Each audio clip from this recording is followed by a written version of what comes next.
Exam study YouTube channel में आप सभी लोगों का स्वागत है दोस्तों। तो आइए आज हम इस वीडियो में special GK GS Bihar DElEd examination 2024 के बारे में बात करेंगे।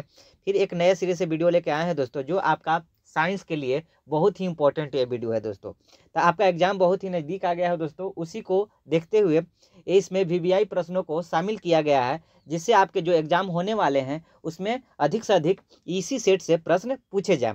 अगर आप शुरू से अंत तक अगर बने रहे वीडियो में दोस्तों, तो आपको काफ़ी महत्वपूर्ण साबित होने वाला है ये वीडियो। तो चलिए पूरा वीडियो आप लोग देख के जाइएगा। हम वीडियो को शुरुआत करते हैं दोस्तों। चलिए कमेंट बॉक्स में आप लोग कमेंट करते रहिएगा। इसके 4 ऑप्शन दिए गए, चारों ऑप्शन में से जो राइट आंसर होगा उसको कमेंट बॉक्स में आप लोग इसका राइट आंसर भी आप लोग जवाब देते रहिएगा। तो आइए पहले प्रश्न से शुरुआत करते हैं दोस्तों।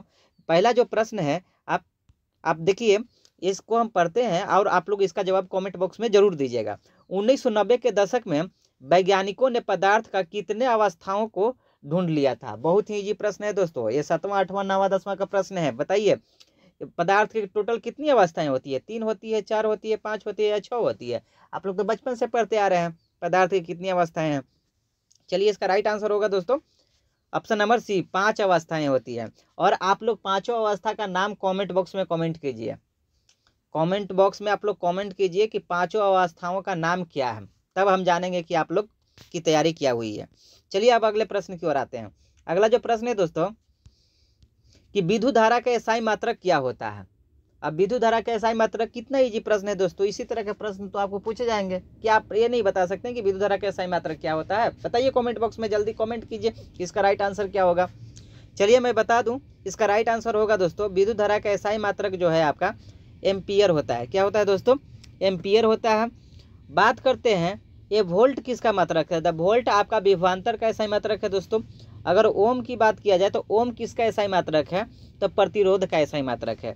इसी तरह से ऑप्शन नंबर जो डी दिया गया है, कूलम किसका एसआई मात्रक है? तो ये आपका आवेश का एसआई मात्रक है। ये भी बातें आप याद रखिएगा। अब आइए अगले प्रश्न की ओर आते हैं दोस्तों। अगला जो प्रश्न है, देखिए कितना अच्छा प्रश्न है दोस्तों, बहुत ही ये वीवीआई प्रश्न है। बताइए ये प्रश्न में आपको दिमाग लगाना है दोस्तों कि हाइड्रोजन गैस से भरे गुब्बारे को हवा में छोड़ने पर गुब्बारा क्या होगा? बताइए 4 कंडीशन दिए गए हैं, इसमें से कौन सा कंडीशन सही होगा दोस्तों? कि कुछ दूरी पर ऊपर उठेगा और हवा में तैरता रहेगा, या कुछ खास ऊंचाई तक ऊपर उठकर विस्फोट करेगा, कुछ खास ऊंचाई तक उठकर पुनः नीचे धरती पर पहुंचेगा, या अंतरिक्ष में चला जाएगा? बताइए इसका राइट आंसर क्या होगा दोस्तों। तो चलिए मैं बता दूं, इसका राइट आंसर है दोस्तों कि कुछ दूरी तक ये ऊपर उठेगा और हवा में क्या होगा? तैरता रहेगा। ऐसा क्यों होता है कि हाइड्रोजन आप लोगों को पता है एक हल्की गैस है, और हाइड्रोजन से भरा जो गुब्बारा जब हल्का होता है इसीलिए वो ऊपर उठता है, लेकिन कुछ ऊंचाई पर ये जब जाता है ना दोस्तों, तो हवा का घनत्व क्या होता है? जैसे जैसे ऊपर जाएंगे हवा का घनत्व क्या होगा? घटता जाएगा, और हाइड्रोजन युक्त गुब्बारे का घनत्व ज्यादा होता जाएगा। तो ज़्यादा होने से क्या होता है? जहाँ पर इसे ऊपर जाना हो संभव नहीं हो पाता है, जहाँ से ये ऊपर जाना संभव नहीं हो पाता है, और ना ही ये नीचे आ भी पाता है, इसीलिए वो उस बीच में ही ये क्या करते रहता है? तैरता रहता है दोस्तों। आइए अब अगले प्रश्न की ओर आते हैं। अगला जो प्रश्न है कि राइबोसोम किसके लिए केंद्रक क्या स्थल है? बताइए। ऑप्शन दिए गए हैं श्वसन का, प्रोटीन संश्लेषण का, प्रकाश संश्लेषण का, या लिपिड संश्लेषण का। ये किसके लिए दोस्तों? बताइए किसके लिए काम करता है? राइबोसोम क्या काम करता है? बताइए जल्दी, राइट आंसर आप लोग दीजिए, कमेंट बॉक्स में कमेंट कीजिए इसका राइट आंसर क्या होगा। चलिए मैं बता दूं कि राइबोसोम का कार्य है दोस्तों प्रोटीन का संश्लेषण करना। ये क्या करता है? आपका प्रोटीन का संश्लेषण का कार्य करता है, और यह मानव कोशिका का एक प्रमुख भाग है। ये भी बातें आप याद रखिएगा। आइए अगले प्रश्न की ओर आते हैं दोस्तों। अगला जो प्रश्न है कि दक्षिण भारत जो है आपका, उसके तटवर्ती क्षेत्र में जाड़े के दिनों में होने वाला वर्षा का मुख्य कारण क्या है? वर्षा क्यों होता है जाड़े के दिनों में? बताइए। तो इसका बात किया जाए कि जाड़ों के दिनों में क्यों वहाँ वर्षा होता है, तो वापसी जो मानसून होता है, रिटर्निंग जिसे मौसम कहा जाता है, उसी के कारण ये तटवर्ती क्षेत्रों में जाड़े के दिनों में क्या होता है दोस्तों? बारिश होता है। ये बातें आप याद रखिएगा। और भारत के उत्तरी भाग तथा पश्चिमी तटों पर समान मानसून जुलाई से सितंबर के बीच वर्षा लाती है, आप लोग जानते हैं। ये भी बातें आप याद रखिएगा। आइए अब अगले प्रश्न की ओर आते हैं दोस्तों। अगला जो प्रश्न है आपका, नेक्स्ट प्रश्न की ओर आते हैं। अगला जो प्रश्न है कि परमाणु संख्या को निरूपित किया जाता है। बताइए परमाणु संख्या का संकेत माने किससे डिनोट करते हैं? परमाणु संख्या को इंग्लिश में कहा जाता है एटॉमिक नंबर। एटॉमिक नंबर को किसे प्रदर्शित किया जाता है, इसका सिंबल क्या है? तो एटॉमिक नंबर का जो सिंबल है दोस्तों उसका क्या है? जेड। जेड से निरूपित करते हैं। किसे करते हैं? जेड, जो ऑप्शन नंबर बी इधर राइट हो जाएगा। और ए से किसको निरूपित करते हैं आप लोग बताइए कमेंट बॉक्स में। ए से किसको निरूपित करते हैं? और ए बराबर फॉर्मूला आप लोग जानते हैं, पी प्लस क्या होता है? Proton plus neutron. प्रोटॉन बराबर क्या होता है आप लोग जानते हैं? परमाणु संख्या। तो जेड प्लस एन भी लिखते हैं, ए इक्वल टू फार्मूला होता है। इसे ए से निरूपित किया जाता है परमाणु द्रव्यमान को। परमाणु द्रव्यमान वाला फार्मूला पढ़े है ना, प्रोटॉनों की संख्या प्लस न्यूट्रॉनों की संख्या, या परमाणु संख्या प्लस न्यूट्रॉनों की संख्या। अब आइए अगले प्रश्न की ओर आते हैं दोस्तों। अगला जो प्रश्न है कि रासायनिक प्रतिक्रिया में ए क्यू प्रतीक का क्या दर्शाता है? जो ए क्यू लिखा होता है देखिएगा, किसी भी केमिकल फार्मूला के ब्रैकेट में ए क्यू लिखा होता है, इसका मतलब क्या होता है? ए क्यू का मतलब क्या होता है? तो ए क्यू का मतलब होता है दोस्तों जलीय विलयन। क्या होता है? जलीय विलयन। इसका राइट आंसर हो जाएगा ऑप्शन नंबर ए, याद रखिएगा। अब आइए अगले प्रश्न की ओर आते हैं। अगला जो प्रश्न है कि निम्नलिखित में कौन सी धातु को गहने बनाने में प्रयोग किया जाता है? बताइए कौन सा धातु है जिसका गहना बनाने में प्रयुक्त किया जाता है? तो आप लोग जानते हैं कि सोना का तो गोल्ड का गहना बनता ही है, सिल्वर माने चांदी का भी गहना बनता है, और प्लेटिनियम भी महंगी धातु इसकी भी गहना बनता है दोस्तों। तो उपयुक्त में से क्या हो जाएगा? सभी। इधर right answer option number D इधर राइट आंसर, याद रखिएगा। अब आइए अगले प्रश्न की ओर आते हैं। अगला जो प्रश्न है दोस्तों देखिए 9वां नंबर जो प्रश्न है कि on of the origin of species नामक पुस्तक किसने लिखा? बताइए इसका राइट आंसर क्या होगा दोस्तों? आप लोग कमेंट बॉक्स में जल्दी कमेंट कीजिए कि इसका राइट आंसर क्या होगा। On of the origin of species नामक पुस्तक किसने लिखा? चलिए इसका राइट आंसर की अगर बात किया जाए तो इसका राइट आंसर हो जाएगा दोस्तों option number A, Darwin. Charles Darwin नाम के जो साइंटिस्ट थे उन्होंने ही इस पुस्तक को लिखा था, और उन्होंने इस पुस्तक के माध्यम से बताने की कोशिश किया था कि जीवों के उद्भव के बारे में किए गए शोधों का पूरा संकलन इसी बुक में है, और ये सारे बुक में लिखे हैं दोस्तों, आप लोग पढ़ सकते हैं। आइए अब अगले प्रश्न की ओर आते हैं। अगला जो प्रश्न है दोस्तों कि स्पेक्ट्रम प्राप्त करने के लिए किसका उपयोग किया जाता है? बहुत ही इजी प्रश्न है दोस्तों, इसको अभी कमेंट बॉक्स में आप लोग जवाब दीजिए कि स्पेक्ट्रम प्राप्त करने के लिए अवतल लेंस, उत्तल लेंस, या अवतल दर्पण, या प्रिज्म, किसका प्रयोग किया जाता है? बताइए इसका राइट आंसर क्या होगा दोस्तों? इसका राइट आंसर हो जाएगा प्रिज्म। जानते हैं कि प्रिज्म से जब श्वेत प्रकाश जाता है तो कितने कलर में बच जाता है? 7 रंगों में विभक्त हो जाता है दोस्तों। आप लोग जानते हैं कि सबसे कम विचलन लाल रंग का होता है, और सबसे ज़्यादा जो विचलन होता है वो बैगनी कलर का भी होता है। ये भी बातें यहाँ पे याद रखिएगा। अब आइए अगले प्रश्न की ओर दोस्तों। अगला जो प्रश्न है कि चाल समय ग्राफ के ढाल से प्राप्त किया जाता है। बताइए क्या प्राप्त किया जाता है? चाल और समय का जो ढाल होता है उससे क्या प्राप्त होता है दोस्तों? बताइए जल्दी फास्ट आप लोग, इसका राइट आंसर क्या होगा? तो चाल और समय के जो ग्राफ है उससे दोस्तों त्वरण प्राप्त किया जाता है। Option number D is the right answer. और जानते हैं कि त्वरण इक्वल टू फार्मूला जो होता है दोस्तों, क्या होता है त्वरण इक्वल टू? त्वरण इक्वल टू होता है चाल बट्टा समय। चाल बट्टा क्या होता है? समय, याद रखिएगा। माने आपका कहने का मतलब ए इक्वल टू होता है वी बाई टी, और त्वरण का सही मात्रा क्या होता है? मीटर पर सेकेंड स्क्वायर। ये भी बातें आप याद रखिएगा। चलिए अब अगले प्रश्न की ओर आते हैं दोस्तों। अगला जो प्रश्न है आपका कि हिटकर ने वर्गीकरण के लिए कितने मापदंडों का प्रयोग किया था? बताइए इसका राइट आंसर क्या होगा? बायोलॉजी का प्रश्न है दोस्तों, बहुत ही फेमस प्रश्न है। तो बात करें, ये जो साइंटिस्ट थे विटकर जी, इन्होंने 5 कितने वस्तुओं का? 5 जिसमें मोनेरा, पोटिस्टा, फंगस, पौधे और जानवर, इतने जगत में इन्होंने बांटा था दोस्तों, याद रखिएगा। अब आइए अगले प्रश्न की ओर आते हैं। अगला जो प्रश्न है कि वह कारक जो वाष्प उत्सर्जन की दर को प्रभावित नहीं करता है। बताइए कौन सा ऐसा कारक है जो वाष्प उत्सर्जन में ज़्यादा प्रभावित नहीं करता है?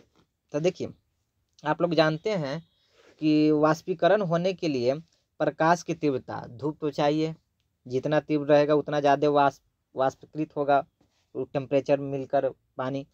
फिर वायु का वेग, अगर हवा ज़्यादा रहेगा तो उसमें भी आपका वाष्पीकरण ज़्यादा होगा दोस्तों, और कम रहेगा तो कम होगा।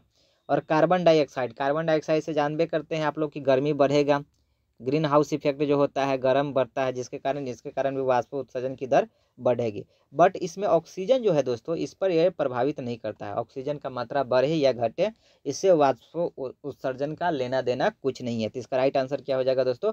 Oxygen is the right answer. अब आइए अगले प्रश्न की ओर आते हैं।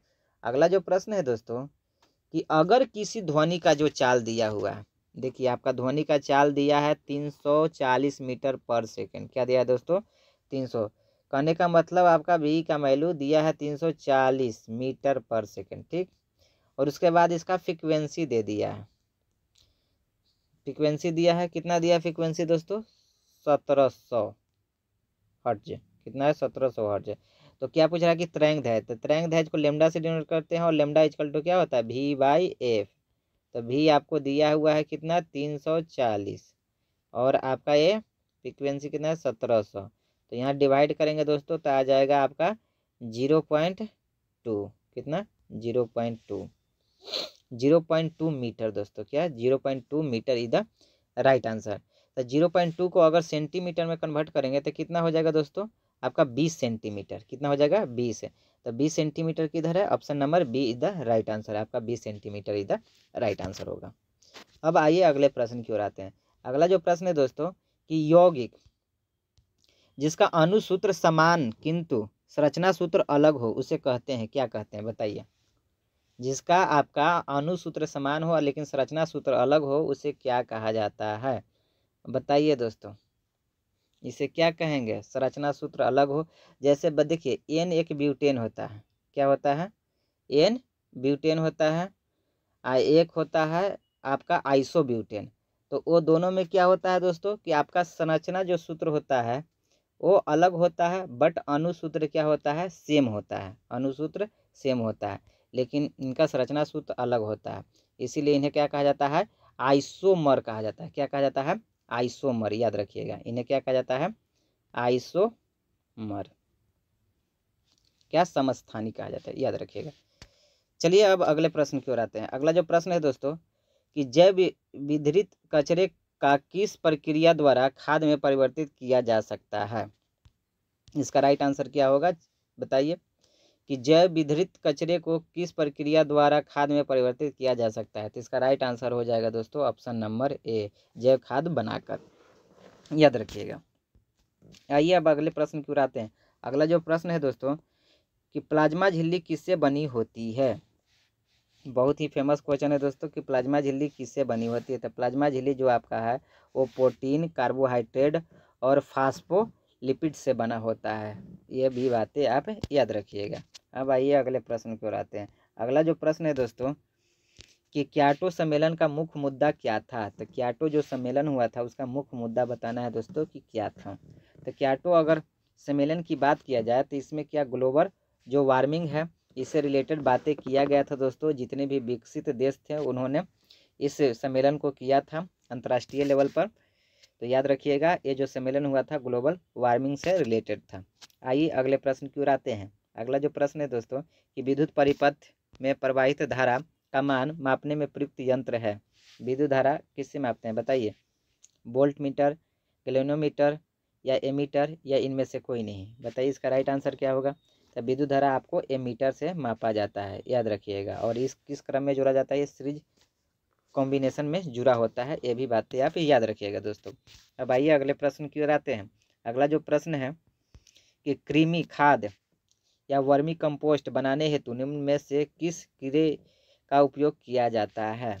उस कीड़ा का नाम बताना है जो दोस्तों। इसे किसान का दोस्त भी कहा जाता है। तो इसका राइट आंसर क्या हो जाएगा? केचुआ। केचुआ ही तो है जो किसान का मित्र है दोस्तों। इसे अर्थ वार्म भी कहा जाता है।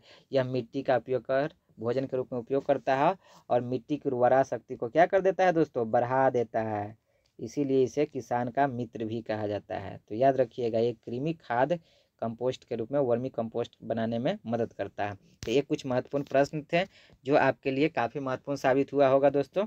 अगर ये वीडियो अच्छा लगा है तो लाइक, सब्सक्राइब और शेयर ज़रूर कीजिए, और हमसे जुड़े रहिए दोस्तों। तब तक के लिए थैंक यू। जय हिंद, वंदे मातरम।